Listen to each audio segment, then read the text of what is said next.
vous dis neuromanagement, si je vous dis gestion du temps, si je vous dis également optimisation des entreprises et de leurs performances, eh bien vous allez peut-être me dire à Estigia, et oui, c'est la société que nous allons découvrir aujourd'hui avec son fondateur et dirigeant Frédéric Lucard. Bonjour. Bonjour Loïc.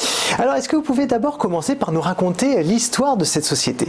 L'histoire, c'est assez simple. J'ai créé Estigia en 2006. À l'époque, je commençais à être sollicité par un certain nombre d'entreprises et puis j'ai décidé à ce moment-là de me lancer dans l'entrepreneuriat et notamment dans le conseil aux entreprises. Alors, quel est le concept précis de cette société? Le concept précis à l'époque, c'était vraiment cette mission et parmi nos valeurs, c'était justement d'apporter de la valeur aux entreprises, ce qui finalement n'est peut-être pas si fréquent que ça, même si ça peut paraître un peu présomptueux de le dire. Et d'où le nom d'ailleurs à Estigia, qui est l'abréviation en latin de deux mots, Aestimabilis et Strategia, qui veulent dire valeur et stratégie.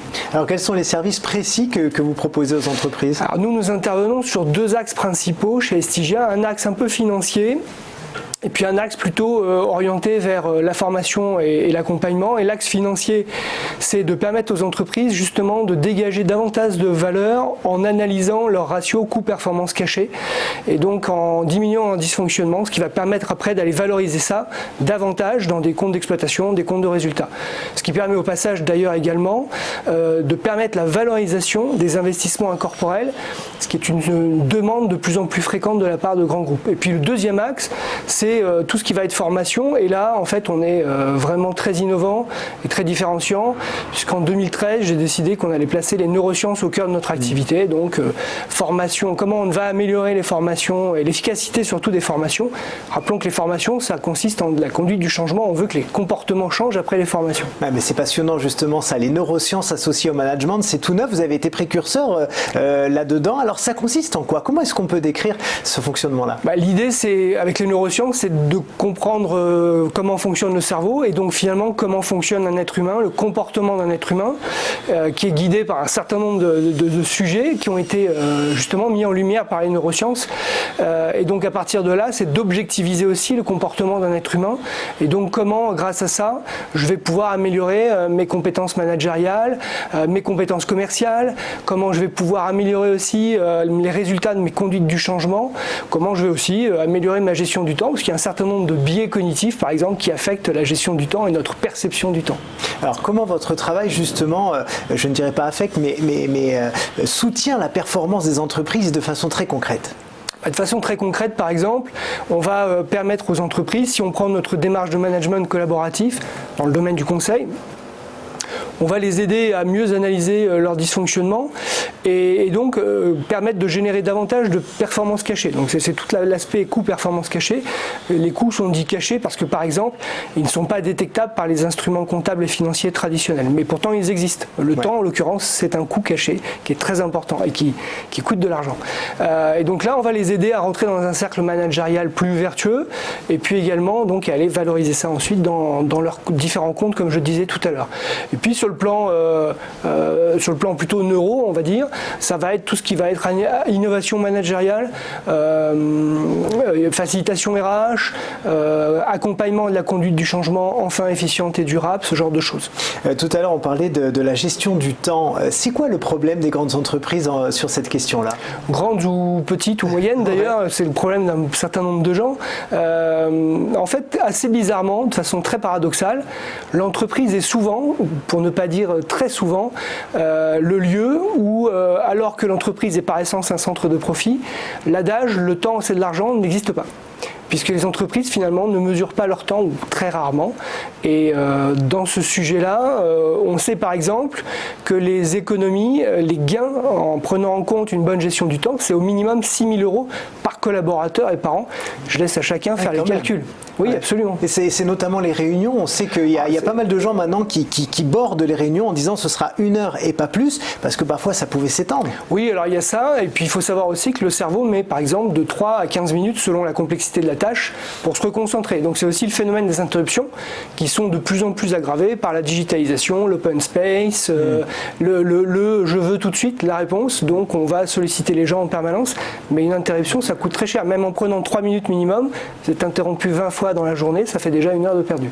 Et ça, peu de gens effectivement arrivent à le conceptualiser. Vous publiez également des études de conseil pour épauler des entreprises. En quoi ça consiste? L'idée là aussi, c'est de générer de l'information, d'effectuer de la sensibilisation, voire parfois de l'évangélisation. C'est de pouvoir délivrer et de sensibiliser nos interlocuteurs. Donc effectivement, sous forme évidemment du blog, sous forme de livre blanc également. Oui, alors ça c'est beaucoup de travail, ce livre blanc. Vous en avez notamment publié 2 récemment, dont un sur les 9 facteurs qui permettent d'optimiser les taux de transfert en formation. Oui. Alors racontez-nous. Tout simplement parce qu'en formation, là aussi, parce que la formation c'est une action de changement, on veut que les comportements changent, les compétences évoluent. En général, le taux de transfert, c'est ce qu'on appelle le taux de transfert, c'est qu'est-ce qu'on va aller mettre en œuvre, qu'est-ce qu'on va appliquer à la suite d'une formation. Ça plafonne en général autour de 10%, ce qui reste très faible. C'est dû à plein de raisons. Et donc, avec un des consultants d'Aestigia, qui est docteur en sciences de gestion, qui travaille beaucoup sur ces sujets-là, on a identifié 9 facteurs justement qui permettent d'améliorer ces taux de transfert. Vous pouvez nous en donner quelques-uns comme ça en avant-première? Oui, alors il y a par exemple la capacité de mettre en œuvre assez rapidement. Il y a la capacité aussi de pouvoir partager avec ses pairs, c'est-à-dire de pouvoir échanger avec ceux qui ont déjà suivi le même type de formation. Ça va être aussi la capacité de mettre en œuvre assez rapidement et donc là aussi d'être coaché après une formation. Le coaching post-formation, c'est un élément clé en fait puisqu'il va s'appliquer, il va s'appuyer sur de l'intelligence collective, sur aussi la théorie de l'engagement en psychologie sociale qui fait que quand je me suis engagé vis-à-vis de moi-même, mais aussi vis-à-vis d'un groupe, je vais plus facilement mettre en œuvre.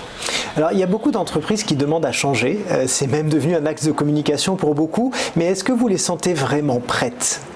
Je pense qu'il y a une grosse volonté de changer. De toute façon, il n'y a rien de constant si ce n'est le changement, selon une formule bien connue.